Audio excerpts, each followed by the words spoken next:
নমস্কার বন্ধুরা, ঝর্ণা ঝুমা কিচেনে সবাইকে স্বাগত। আজ আমি আপনাদের সাথে একটা কচু রেসিপি শেয়ার করব। তো সেই জন্য দেখেন এখানে আমি মান কচু নিয়ে নিয়েছি। আর এই মান কচু রেসিপিটা আমি আপনাদের সাথে খুব সহজে সিম্পলভাবে বানিয়ে সেটাই শেয়ার করব। তো দেখেন আমি মান কচুটা এখন কেটে নেব। তাহলে দেখেন আমি কচু কেটে নিয়ে নিয়েছি। আর এখানে নিয়ে নিয়েছি আলু। কচুটা কিন্তু প্রথমে ভালোভাবে কেটে নিতে হবে। দেখেন আমি কত মোটা করে খোসাটা ছাড়িয়েছি। এই রকম মোটা করে কিন্তু খোসাটা ছাড়াতে হবে কচুর। আমি ডবল ডবল করে খোসা ছাড়িয়েছি। দেখেন এইটা একবার করে ছাড়িয়েছি আর এইগুলো একবার। অনেক মোটা করে কিন্তু ছাড়াতে হবে, নালে কিন্তু গলা কাটবে। তা দেখেন এখন আমি এইটা চাপিয়ে দেব। কড়াইতে আমি জল গরম বসিয়েছি। দেখেন জলটা কিন্তু গরম হয়ে গেছে। এখন আমি এখানে কচু আর আলুটা সেদ্ধ করার জন্য বসিয়ে দিলাম। আমি একটু হালকা ভাপিয়ে নিচ্ছি। যদি কচুটা গলা কাটে, যে কচুতে গলা না কাটে তাহলে পরে না ভাপালেও চলবে, কিন্তু আমি একটু ভাপিয়ে নিচ্ছি, যেহেতু জানি না গলা কাটে কি না কাটে, সেজন্য আমি হালকা ভাপিয়ে নিচ্ছি। হালকা একটু নুন দিয়ে দিলাম।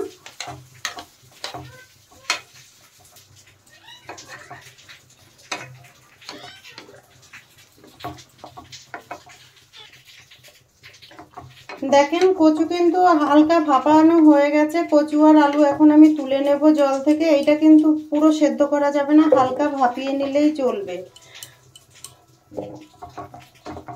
এখন আমি দেখেন জল থেকে উঠিয়ে নিচ্ছি। গ্যাসে আমি আবার কড়াই চাপিয়ে দিয়ে দিয়েছি। আর এখন দিয়ে দিচ্ছি সর্ষের তেল। আর আমি এই রেসিপিটা সর্ষের তেলে রান্না করব। আপনারা চাইলে কিন্তু রিফাইন্ড হলেও রান্নাটা করতে পারেন। তেল গরম হয়ে গেছে। ফোড়নে দিয়ে দিলাম আমি জিরে,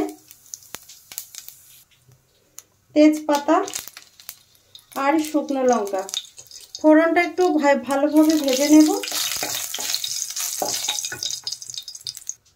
দেখেন ফোড়ন ভালোভাবে ভাজা হয়ে গেছে আর সুন্দর একটা গন্ধও আছে। এখন দিয়ে দিচ্ছি ভাপানো আলু আর কচুটা দিয়ে দিলাম। ভালোভাবে একটু নেড়ে চেড়ে প্রথমে আলু আর কচুটা ভেজে নেব।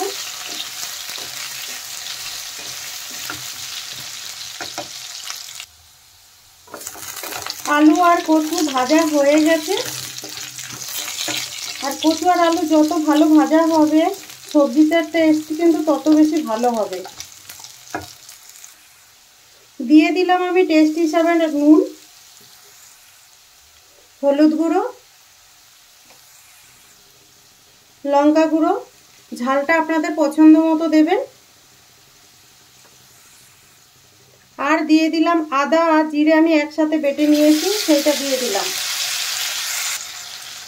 বাটি ধুয়ে সামান্য জল দিয়ে দিচ্ছি যাতে মশলাটা পুড়ে না যায়, যেহেতু লঙ্কার গুঁড়ো আর হলুদ গুঁড়ো দিয়েছি সেই জন্য। দিয়ে এখন সব মশলার সাথে আলু আর কচুটা কিন্তু ভালোভাবে মিশিয়ে নেব। আমি মিশিয়ে আর একটু ভালোভাবে কষিয়ে নেব।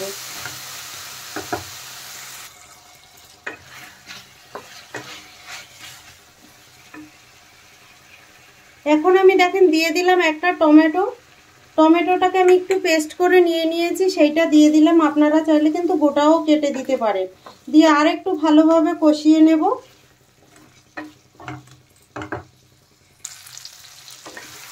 দেখেন কচু আর আলু ভালোভাবে কষানো হয়ে গেছে। আলু অলরেডি দেখেন সেদ্ধও হয়ে গেছে। আর মশলা থেকে কিন্তু তেল রিলিজ করে দিয়েছে, দেখতে পাচ্ছেন। আর কত সুন্দর একটা কালারও হয়েছে।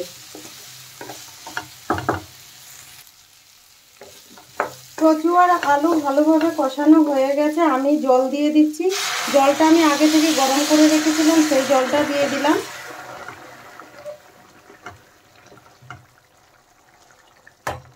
যে কোনো নিরামিষ দিনে আপনারা এই রেসিপিটা তৈরি করতে পারেন, কোনো ঝামেলা ছাড়াই। খুব কম মশলা দিয়ে তৈরি করতে পারেন। যে কোনো সবজিতে গরম জল দিলে কিন্তু দেখেন ঝোলটা তাড়াতাড়ি ফুটেও যায় আর টেস্টটাও কিন্তু খুব ভালো থাকে। দেখেন ঝোলটাও কিন্তু অনেকটা টেনে গেছে। আর এখানে দেখেন কচু আলু খুব ভালোভাবে সেদ্ধ হয়ে গেছে। দিয়ে দিলাম আমি গরম মশলা গুঁড়ো। আপনারা যারা গরম মশলাটা পছন্দ করেন না তারা একটু জিরে ভেজে দেবেন, তাহলে কিন্তু খেতে কিন্তু খুবই ভালো লাগে আর টেস্টটাও ভালো আসে। তা দেখেন আমার কচু আর আলু তরকারিটা হয়ে গেছে। এখন আমি নামিয়ে নেব। কচু আলুর এই রেসিপিটা যদি আপনাদের ভালো লাগে তাহলে আমার চ্যানেলটাকে সাবস্ক্রাইব করবেন, লাইক করবেন, কমেন্ট করবেন আর অবশ্যই শেয়ার করবেন। আর নিরামিষ দিনে এইভাবে আপনারা বানিয়ে দেখতে পারেন।